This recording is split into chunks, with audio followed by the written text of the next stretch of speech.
Judul pelajaran kita itu dampak dari hidup beriman dan pengharapan, ya. Jadi kita sudah belajar tentang hidup beriman dan pengharapan di bab sebelumnya, namun sekarang dampaknya.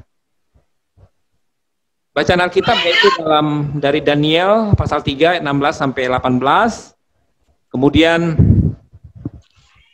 Yakobus pasal 1 ayat 2 sampai 8, Yakobus 2 Yakobus pasal 2 14 sampai 17, dan 1 Petrus 1 ayat 21, ya. Jadi mungkin kita tidak perlu bacakan karena akan waktu. Nah, anak-anak sekalian, manusia beragama diharapkan memiliki iman yang teguh supaya mampu mewujudkan imannya dalam sikap hidup sehari-hari. Seperti kita sekarang, anak-anak, dalam masa pandemi COVID-19 ini, kita harus punya iman yang teguh, sehingga kita tidak gentar, kita tidak bingung, ya, dengan keadaan saat ini. Kok sepertinya situasi kondisi ini dikendalikan oleh COVID-19, bukan lagi dikendalikan oleh kita, ya. Namun kita percaya bahwa segala sesuatu memang diizinkan Tuhan, walaupun COVID-19 bukan berasal dari Tuhan, tapi diizinkan oleh Tuhan.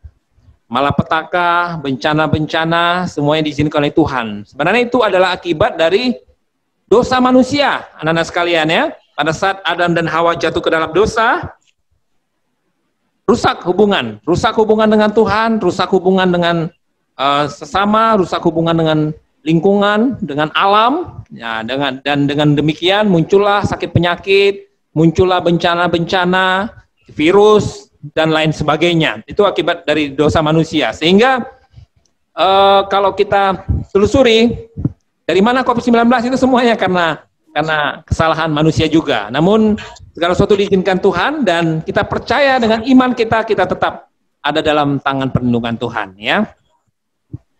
Nah, anak-anak, dalam kehidupan terkadang kita lihat ada orang yang menunjukkan sikap hidup yang berlawanan dengan ajaran agamanya, ya, bertentangan. Sebenarnya beragama dan beriman adalah dua unsur yang saling berkaitan. Walaupun keduanya berbeda maknanya berbeda, tetapi berkaitan, berjalan. Orang yang beragama harusnya beriman. Orang yang beriman pasti dia punya agama, ya. Namun sekarang kita lihat, ya, dalam surat Yakobus 2 ayat 14 sampai 17. Tertulis bahwa iman tanpa perbuatan adalah mati. Artinya iman itu harus diwujudkan dalam sikap hidup kita sehari-hari. Mungkin bisa salah satu dari kalian yang baca ini, Yakobus 2 14 sampai 17. Mungkin Timothy ada Alkitab dekat dengan Timothy nggak sekarang? Biasa kalau pelajaran agama kita bawa ke sekolah, ya. Nah, sekarang ada. Coba baca Yakobus 2 14 sampai ke 17. Oke, silakan Timothy. Iman tanpa perbuatan pada hakikatnya adalah mati. Iya. Apakah gunanya, saudara-saudaraku, jika seorang mengatakan bahwa ia mempunyai iman, padahal ia tidak mempunyai perbuatan? Dapatkah iman itu menyelamatkan dia? Jika seorang saudara atau saudari tidak mempunyai pakaian dan kekurangan makanan sehari-hari, dan seorang dari antara kamu berkata, "Selamat jalan, kenakanlah kain panas dan makanlah sampai kenyang," tetapi ia tidak memberikan kepadanya apa yang perlu bagi tubuhnya, apakah gunanya itu? Demikian juga halnya dengan iman. Jika iman itu tidak disertai perbuatan, maka iman itu pada hakikatnya adalah mati. Nah, jadi itu, ya. Jadi harus sejalan dengan tindakan kita.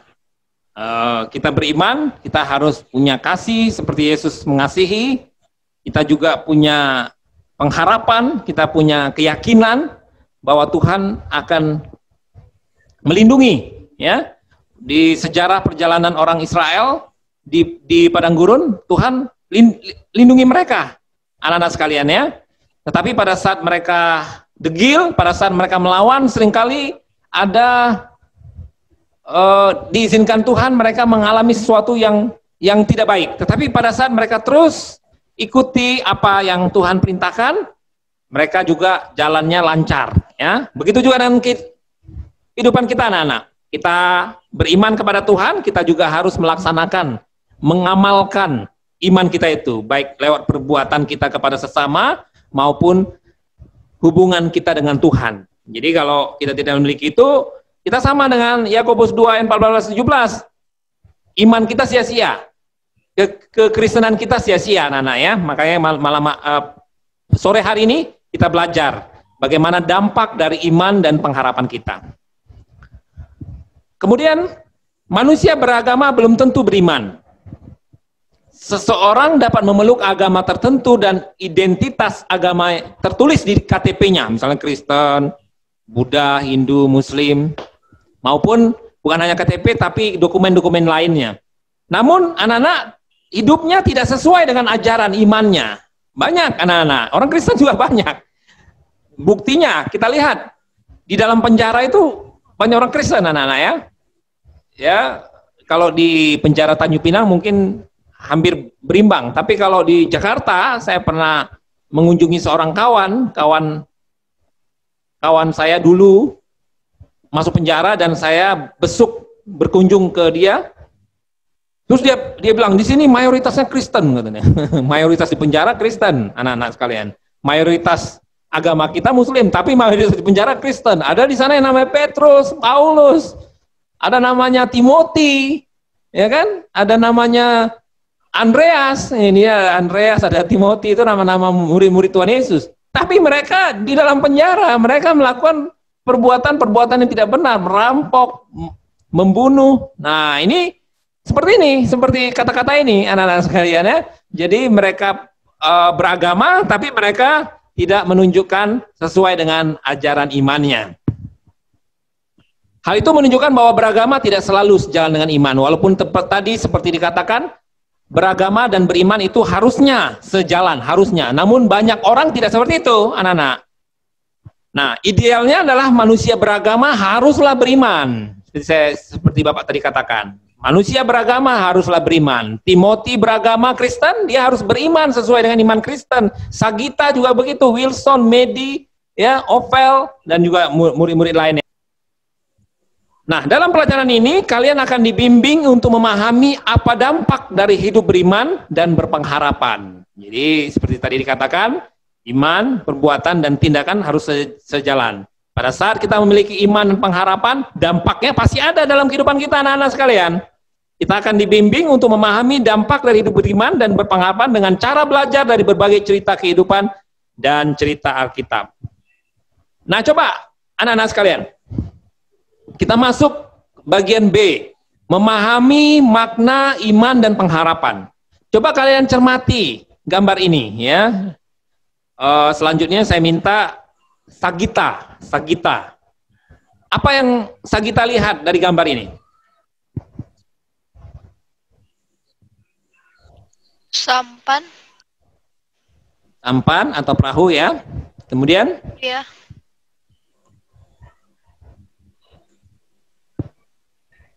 Selain sampan dan perahu ada apa?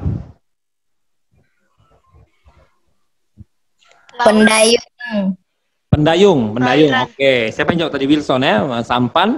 Iya, Pak. Dan pendayung. Nah, anak-anak sekalian, iman dan pengharapan itu digambarkan dalam kehidupan kita itu seperti perahu dan sampan ini. Jadi gini anak-anak ya. Fungsi iman dan pengharapan itu seperti dayung. Perahu adalah kehidupan kita. Jadi jika tidak ada iman dan pengharapan, maka kehidupan kita tidak akan jalan. Seperti perahu ini. Perahu tanpa dayung, dia akan terombang-ombing di tengah air. Tidak tentu tujuannya. Di ombak, bahkan mungkin bisa tenggelam, terbalik.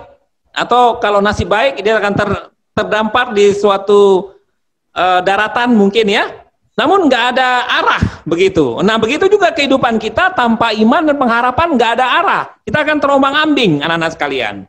Kita akan mudah dipengaruhi, kita akan mudah digoda oleh setan, goda oleh godaan-godaan duniawi ini, Jadi kalian sebagai anak-anak dari remaja sekarang harus sudah dibekali oleh iman percaya kepada Tuhan Yesus, sehingga pada saat kalian dewasa kalian sudah kuat.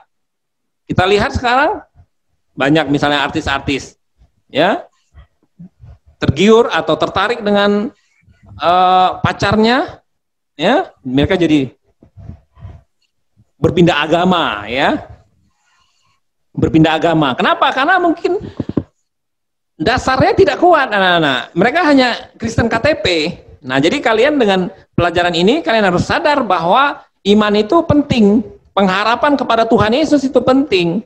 Dalam masa-masa ini juga, masa-masa COVID-19, iman dan pengharapan itu sesuatu yang sangat penting anak-anak ya. Begitu juga kehidupan kita. Jika tanpa iman dan pengharapan, maka kita hidup tanpa tujuan, terombang-ambing oleh kebimbangan, keraguan, berbagai bujukan untuk melakukan hal-hal yang menyimpang. Kalau kita tidak punya iman pengharapan, kita mengalami kebingungan. Aduh, gimana nih COVID ini ya? Bukannya makin baik, oh semakin parah, semakin banyak orang yang terinfeksi. Bagaimana kehidupan saya? Waduh, bagaimana papa saya, mama saya, usahanya semakin sulit. Pekerjaannya bahkan ada yang terpaksa di PHK, diberhentikan, dirumahkan. Tetapi kalau kita punya iman dan pengharapan, kita percaya bahwa Tuhan bisa ambil alih segala sesuatu, bahwa Tuhan Maha Kuasa dapat memberikan pertolongan kepada setiap kita, anak-anak ya. Kalau kita punya iman dan pengharapan. Nah, kemudian ini sebuah pertanyaan, anak-anak. Mungkin kita supaya lebih ringkas, kita akan buat ini jadi PR ya. Nanti ini kita akan buat jadi PR. Nanti kalian lihat, nanti bahannya akan Bapak share di grup. Kalian akan lihat. Ini jadi PR. Sebenarnya ini sebuah diskusi. Kalau kita sebenarnya kalau bisa punya waktu, kita akan berdiskusi. Saya bisa bagi menjadi kelompok-kelompok. Tapi ini akan jadi lama ya. Tetapi kalian perhatikan. Ini kan jadi PR. Apakah kamu dapat menjelaskan menurut pikiran dan pengalaman kamu apa itu iman dan apa itu pengharapan? Ya, nanti kalian coba.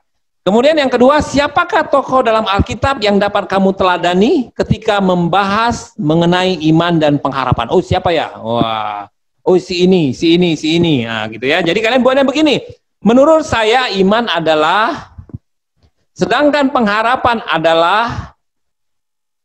Kemudian tokoh yang dapat saya jadikan teladan iman dan pengharapan adalah 1, alasannya apa? 2, alasannya apa? 3, alasannya apa? Ya, jadi nanti anak-anak ini jadi tugas, ya.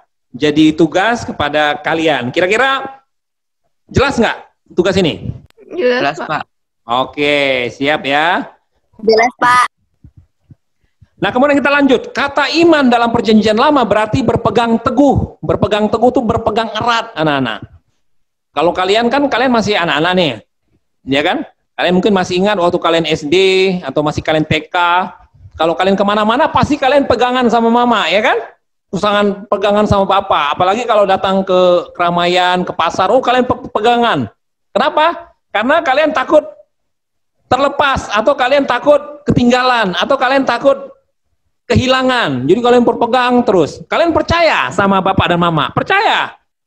Dan kalian yakin kalau kalian pegang sama tangan bapak dan mama, kalian akan aman. Nah kira-kira begitu. Beriman berarti berpegang teguh pada keyakinan yang dimiliki akan suatu hal, karena hal itu dapat dipercaya dan diandalkan. Siapa yang dapat kita percaya dan kita andalkan? Jelas sekali ya anak-anak yang terkasih, Tuhan kita ya. Demikianlah iman selalu berkaitan dengan percaya.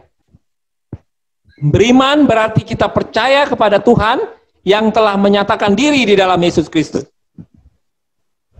Tuhan telah datang ke dalam dunia, menjadi manusia, menjadi sama seperti kita. Dia merasakan segala keluh kesah kita, dia merasakan bagaimana pergumulan menjadi manusia. Jadi dia tidak katakan begini, ini Timothy, Wilson, kalian harus taat kepada firman Tuhan. Terus kalian komplain, aduh Tuhan kan di surga enggak merasakan pada saat kami di bumi susahnya. Enggak bisa begitu. Nanti Tuhan berkata, enak aja kamu, saya pernah jadi manusia loh. Nah, Tuhan kita pernah jadi manusia, yaitu Yesus Kristus. Bahkan dia mengalami penderitaan yang lebih parah daripada kita. Pada saat dia di kayu salib, pada saat dia menderita di kayu salib, anak-anak yang terkasih, dia mengalami penderitaan demi kita, untuk menebus segala dosa kita, untuk menggantikan hukuman kita. Karena pada saat Adam dan Hawa, manusia pertama jatuh dalam dosa, dia jatuh ke dalam hukuman. Dan hukuman itu untuk sementara bisa digantikan lewat korban-korban domba, burung merpati, dan lain sebagainya waktu perjanjian lama. Tetapi itu hanyalah sifatnya sementara. Ada korban yang kekal, yang sifatnya selamanya, yaitu siapa? Yaitu Tuhan Yesus, yaitu Allah, Tuhan yang menjadi manusia dan kemudian mati. Dia menjadi korban, menebus dosa kita sekali untuk selamanya. Dan kemudian kita percaya kepada dia, kita berpegang teguh kepada dia, anak-anak sekalian, maka kita akan memperoleh keselamatan atau kehidupan. Ya, nah, terkasih ya. Jadi iman artinya berpegang teguh, berpegang erat kepada Tuhan, Tuhan yang kita percayai, Tuhan yang kita andalkan. Percayalah anak-anak bahwa segala sesuatu aman dalam tangan Tuhan. Menurut Niftrick dan Bolan, beriman berarti mengenal dan mengetahui tentang Allah yang telah membebaskan atau memerdekakan manusia melalui Yesus Kristus. Ya, jadi seperti yang Bapak katakan tadi. Nah, di sini Niftrick dan Bolan ini katakan beriman berarti mengenal dan mengetahui. Ya, jadi semakin kita belajar tentang iman, anak-anak yang terkasih, kita harusnya semakin mengenal dan semakin tahu. Amin. Kalau kita beriman kepada Tuhan Yesus, tapi kehidupan Kristen kita begitu-begitu saja, itu sama saja kembali kepada yang pertama, kita beriman, tapi tidak bertindak. Pada hakikatnya adalah mati, seperti yang dibaca oleh Timothy tadi. Beriman berarti mengakui kekuasaan Allah dan firman-Nya dalam kehidupan, dan karena itu kita terpanggil untuk bersaksi tentang firman Allah melalui pikiran, perkataan, dan perbuatan. Ya, jadi nanti kalian bisa ulang-ulang lagi, bahannya akan Bapak kirim, nanti mungkin Bapak sudah ubah kata-katanya untuk tugas. Mereka kawan-kawan untuk kalau sudah baca bahan itu, apalagi kalau lihat nanti video YouTube ini, mereka juga sudah tahu sebenarnya, tapi kalian lebih spesial karena kalian langsung mendengar penjelasan Bapak, dan tentunya kehadiran kalian pada saat ini menambah nilai ya. Adapun kata pengharapan juga tidak terlepas dari iman kepada Tuhan. Iman membangkitkan pengharapan sekaligus mendorong seseorang untuk mewujudkan pengharapan itu dalam pikiran, perkataan, dan perbuatan. Jadi pengharapan itu tidak lepas dari iman. Iman artinya percaya. Kita mengandalkan Tuhan.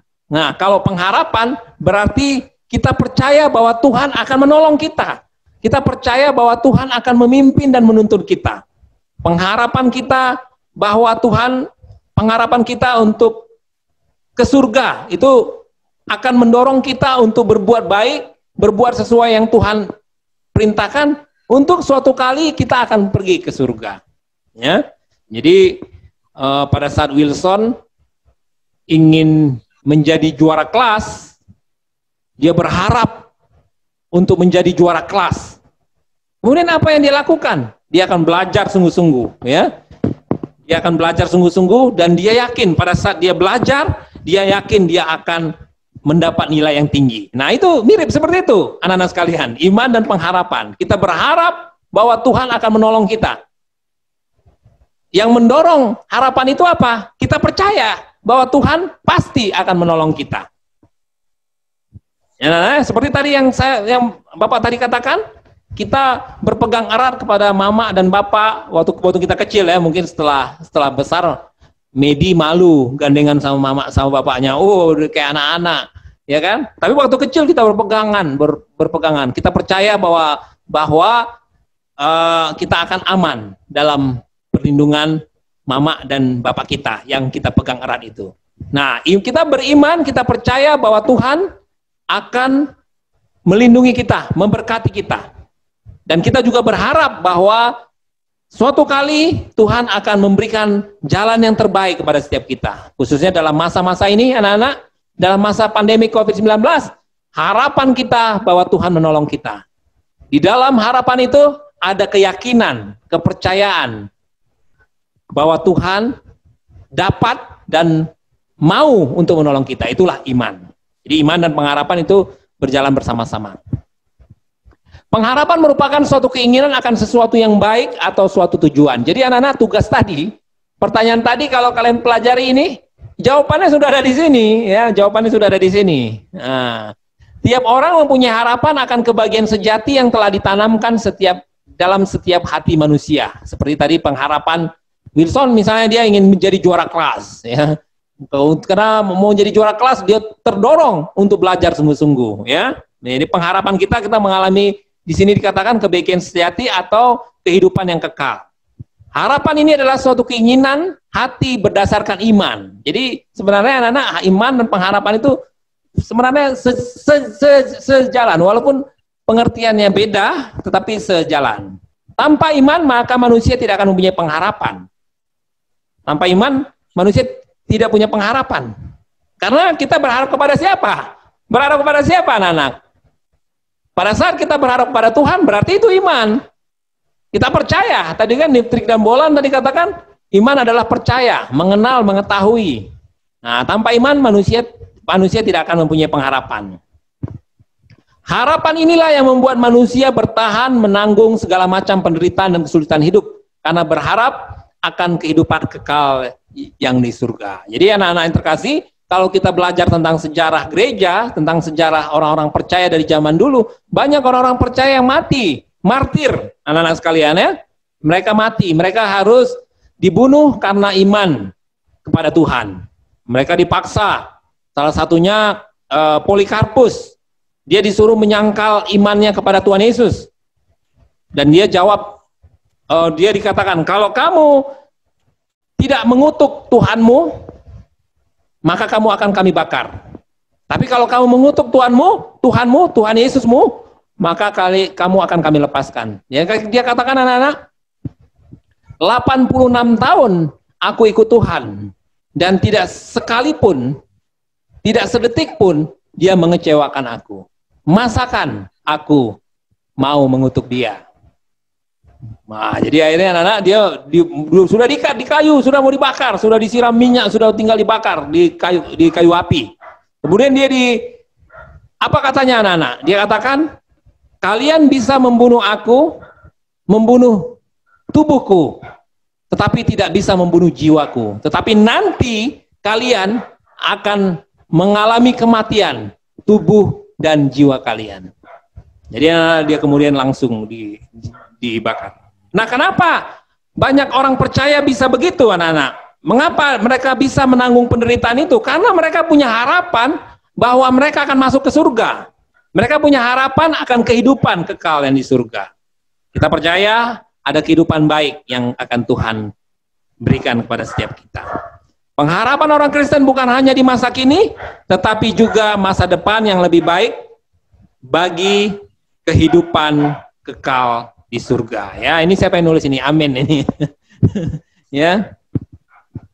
Bagi orang Kristen, iman pengharapan terarah kepada Yesus Kristus Sang Juru Selamat. Itu sudah jelas. Kita percaya kepada Allah dalam Yesus Kristus dan menaruh pengharapan akan janjinya, yaitu menyelamatkan, memerdekakan, serta menyertai kalian selalu. Ya. Kemudian yang terakhir, anak-anak, kita pelajari cerita di bawah ini, kemudian diskusikan isi cerita dengan kaitan dengan dampak hidup beriman dan berpengharapan. Bandingkan dua buku cerita ini dan tuliskan nilai-nilai apakah yang dapat kamu teladani dalam kaitannya dengan iman dan pengharapan. Nah, ini yang kedua ini, bandingkan dua cerita ini dan kemudian tuliskan nilai-nilai.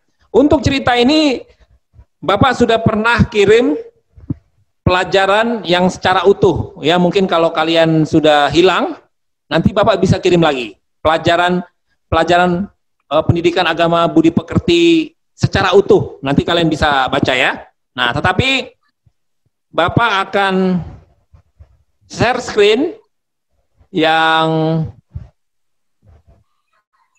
Satu ini ya.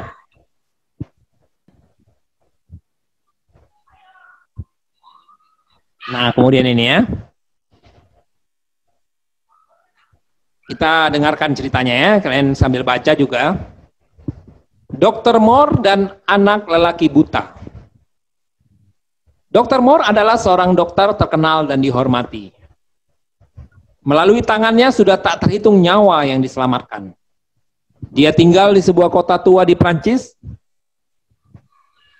20 tahun yang lalu dia adalah seorang narapidana. Oh, jadi dia sebelumnya adalah seorang narapidana, anak ya.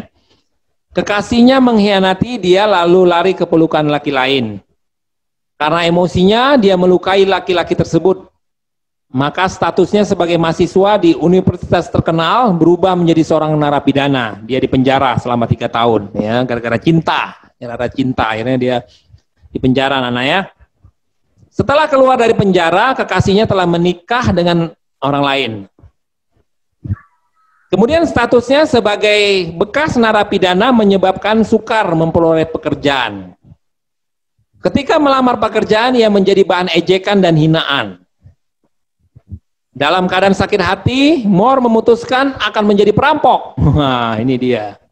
Jadi karena ditolak, dia jadi perampok. Makanya banyak orang yang lepas dari penjara seringkali tidak menjadi lebih baik. Karena apa? Karena selain di penjara pergaulan semakin rusak, dan yang kedua pada saat dia keluar ada penolakan dari masyarakat. Dia telah mengincar di bagian selatan kota ada sebuah rumah yang akan menjadi sasarannya. Orang dewasa di rumah tersebut semuanya pergi bekerja sampai malam baru pulang ke rumah. Dalam rumah hanya ada seorang anak kecil yang tinggal sendirian. Dia pergi ke rumah tersebut mencongkel pintu utama sambil membawa sebuah pisau belati. Sebuah pisau masuk ke dalam ruangan. Kemudian sebuah suara lembut bertanya, "Siapa itu?" Moore sembarangan menjawab, "Saya adalah teman papamu. Dia memberikan kunci rumah kepada saya." Anak kecil itu gembira. Wah, dia pikir benar-benar teman bapaknya. Tanpa curiga dia berkata, "Selamat datang, namaku Kay. Tetapi papaku malam baru sampai ke rumah. Paman, apakah engkau mau bermain sebentar dengan saya?" Dia memandang dengan mata yang besar dan terang. Tapi sebenarnya dia tidak lihat apa-apa, kan dia buta. Dan dengan wajah yang penuh harapan, di bawah tatapan memohon yang tulus, akhirnya Moore yang tadinya mau merampok, dia jadi lupa. Anak-anak, lupa akan tujuannya. Dia langsung menyetujui. Oke, kita main, katanya. Yang membuat dia sangat terheran-heran adalah anak yang berumur 8 tahun dan buta ini dapat bermain piano dengan lancar. Lagu-lagu yang dimainkannya sangat indah dan gembira, walaupun bagi seorang anak normal harus melakukan upaya besar sampai ke tingkat seperti anak buta ini. Setelah selesai bermain piano, anak ini melukis sebuah lukisan yang dapat dirasakan di dalam dunia anak buta ini, seperti melukis matahari, bunga, ayah ibu, dan teman-teman. Ini lukisannya. Rupanya, Moore melihat bahwa dunia anak buta ini tidak kongsok, anak-anak. Walaupun lukisannya kelihatan sangat canggung, bentuk bulat dan persegi, tidak dapat dibedakan, tetapi dia melukis dengan sangat serius dan tulus. Artinya tulisannya sebenarnya nggak bagus-bagus amat, tapi dia serius. Sebenarnya karena dia kan nggak nampak, anak-anak, dia meraba-raba aja lukisannya. Kemudian dia bertanya, "Paman, apakah matahari seperti ini?" Kemudian Moore tiba-tiba merasa sangat terharu, sedih. Lalu dia melukis di telapak tangan ini beberapa bulatan. Matahari bentuknya bulat dan terang, warnanya keemasan, kata si Moore. "Paman, apa warna keemasan itu?" Dia menundukkan wajahnya yang mungil serta bertanya. Moore terdiam sejenak lalu membawanya ke tempat terik matahari. Emas adalah sebuah warna yang sangat vitalitas, bisa membuat orang merasa hangat, sama seperti kita memakan roti yang bisa memberi kita kekuatan. Kemudian anak buta itu gembira. Dia menggunakan tangannya meraba ke 4 penjuru seraya berkata, "Paman, saya sudah merasakan sangat hangat. Dia pasti akan sama dengan warna senyuman paman." Dia bilang kehangatan itu sama dengan warna senyuman paman. Moore dengan penuh sabar menjelaskan kepadanya berbagai warna dan bentuk barang. Dia sengaja menggambarkan dengan hidup sehingga anak yang penuh imajinatif itu mudah mengerti. Anak buta itu mendengar ceritanya dengan sangat serius, walaupun dia buta, tetapi rasa sentuh dan pendengaran anak ini lebih tajam dan kuat daripada anak normal. Tanpa terasa, waktu berlalu dengan cepat. Akhirnya, Mor teringat tujuan kedatangannya, tetapi Mor tidak mungkin lagi merampok.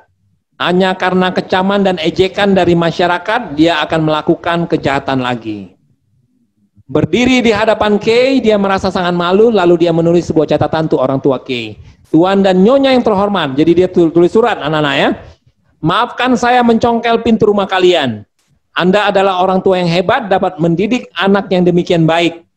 Walaupun matanya buta, tetapi hatinya sangat terang. Dia mengajarkan kepada saya banyak hal dan membuka pintu hati saya. 3 tahun kemudian Mor menyelesaikan kuliahnya di Fakultas Kedokteran. Jadi akhirnya Mor pulang dan akhirnya dia hidup yang normal lagi ya anak-anak ya. Dia kuliah lagi. Dan dia memulai karirnya sebagai seorang dokter. 6 tahun kemudian dia dan rekan-rekannya mengoperasi mata Kay sehingga Kay bisa melihat keindahan dunia ini. Kemudian Kay menjadi seorang pianis terkenal yang mengadakan konser ke seluruh dunia. Setiap mengadakan konser, Mor akan berusaha menghadirinya, duduk di sudut yang tidak mencolok, mendengarkan musik indah menyirami jiwanya yang dimainkan oleh seorang pianis yang dulunya buta. Nah, kemudian penerapannya, anak-anak. Ketika Mor mengalami kekecewaan terhadap dunia dan kehidupannya, semangat dan kehangatan Kay kecil yang buta ini memberikan kehangatan dan kepercayaan diri kepadanya. Kay yang tinggal di dalam dunia yang gelap sama sekali tidak pernah putus asa dan menyia-nyiakan hidupnya. Walaupun dia buta, dia nggak pernah putus asa dan dia tidak menyia-nyiakan waktunya. Ya, jadi kalau kalian banyak menyia-nyiakan waktu, anak-anak, kalian harus malu sama Kay yang buta itu, ya anak-anak ya. Ya. Sebaliknya dia membuat orang menyadari betapa besar vitalitas dalam hidup ini, vitalitas dan semangat itu menyentuh dasar hati Mor. Jadi ini penerapannya anak-anak ya. Anak kecil si buta ini mengajarkan sesuatu kepada Mor. Mor aja si Mor waktu dia belum jadi dokter, dia mau merampok. Udah putus asa, dia mau merampok. Akhirnya dengan ketemu dengan si anak ini dia sadar. Anak-anak sekalian, cinta dan harapan dapat membuat seseorang kehilangan niat melakukan kejahatan. Sedikit harapan mungkin dapat menyembuhkan seorang yang putus asa dan bahkan dapat mengubah nasib kehidupan seseorang atau kehidupan banyak orang. Seperti Mor yang telah membantu banyak orang, ketika mengalami putus asa, maka bukalah pintu hatimu, maka cahaya harapan akan menyinari hatimu. Apakah kalian sudah merasa putus asa dengan keadaan ini? Belajar dari kisah ini. Si Mor yang sudah putus asa, akhirnya dia menemukan pengharapan yang baru kepada Tuhan setelah melihat si anak ini. Anak ini yang buta saja, dia begitu bersemangat. Melukisnya masih acak-acakan anak-anak, ya, tapi dia begitu serius melukis. Kita yang tidak buta, kita yang tidak cacat, ya, segala sesuatu sempurna, mari kita menjadi anak-anak Tuhan yang sungguh-sungguh menjalani hidup ini dengan penuh semangat, dengan penuh pengharapan, beriman bahwa Tuhan akan menolong. Baik, kemudian yang kedua, cerita yang kedua ini tentang Daniel dan ketiga temannya dan kawan-kawannya, Sadrak, Mesak, dan Abednego. Nanti kalian bisa lihat, anak-anak yang terkasih. Nah, bagaimana iman dan pengharapan dapat bertumbuh? Iman dan pengharapan tidak secara otomatis bertumbuh. Seperti tumbuhan, anak-anak, dia membutuhkan pupuk untuk bertumbuh. Apa pupuknya? Ibadah, berdoa, membaca Alkitab secara teratur dan terarah. Jadi kalian sangat penting sekali.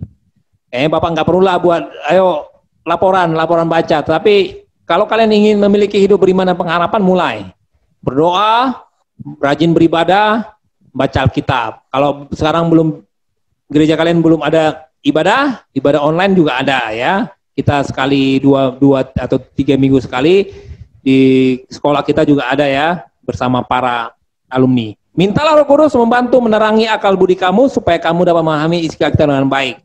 Kamu membutuhkan bimbingan dalam memahami isi Alkitab, kamu dapat membaca Alkitab secara pribadi dan mengikuti kelompok pemahaman Alkitab.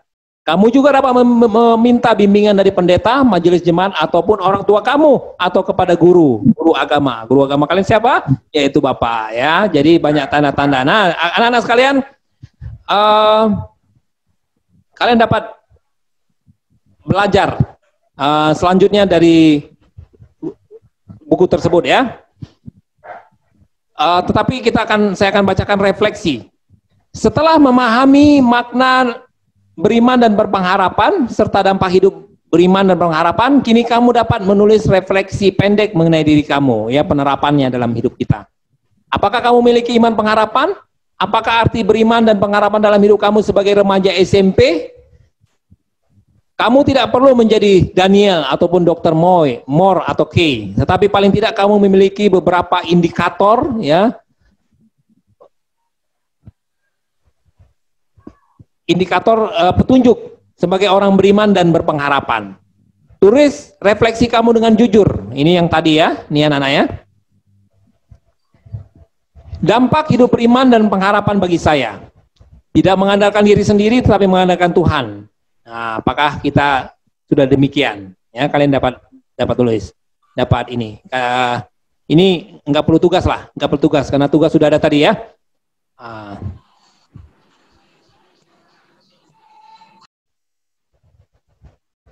Di usia kamu sebagai remaja ada banyak tantangan yang harus kamu hadapi. Terkadang kamu mampu menghadapinya dan mungkin terkadang kamu kalah dan menyerah ataupun ragu bahkan putus asa. Kamu dapat menceritakan dalam refleksi satu halaman, kumpulkan pada guru dan guru akan memilih beberapa di antara karya kamu untuk dibacakan. Mungkin kita tidak perlu, ya, anak-anak, ya. Ada terlalu banyak tugas. Tugas yang sedikit pun banyak yang tidak kumpul, hanya sebagian. Nah, rangkuman. Salah satu ciri manusia yang dipanggil untuk menjadi murid Tuhan Yesus adalah beriman dan berpengharapan. Iman dan pengharapan laksana mesin yang akan menghidupkan perjalanan hidup kamu. Supaya kamu bertumbuh dalam iman dan pengharapan, maka kamu membutuhkan bimbingan dan arahan dari Tuhan melalui ibadah, berdoa, membaca Alkitab secara teratur setiap hari. Ini adalah rangkuman. Anak-anak yang terkasih, rangkuman dari pelajaran kita pada sore hari ini. Intinya, sebagai orang Kristen, kita harus tetap percaya kepada Tuhan Yesus, percaya bahwa segala sesuatu ada di dalam tangan perlindungan Tuhan, ya. Dan kita harus tetap memiliki pengharapan bahwa Tuhan akan memberkati kita, Tuhan akan melindungi kita, Tuhan akan memberikan jalan yang terbaik. Amin. Amin, anak-anak. Amin. Oke, sekarang dibuka lagi. Dibuka. Oke, udah bisa dibuka. Medi, ini tadi ada yang sudah masuk tapi keluar lagi siapa? Novel ya. Novel ya. Medi. Coba buka dulu, Medi.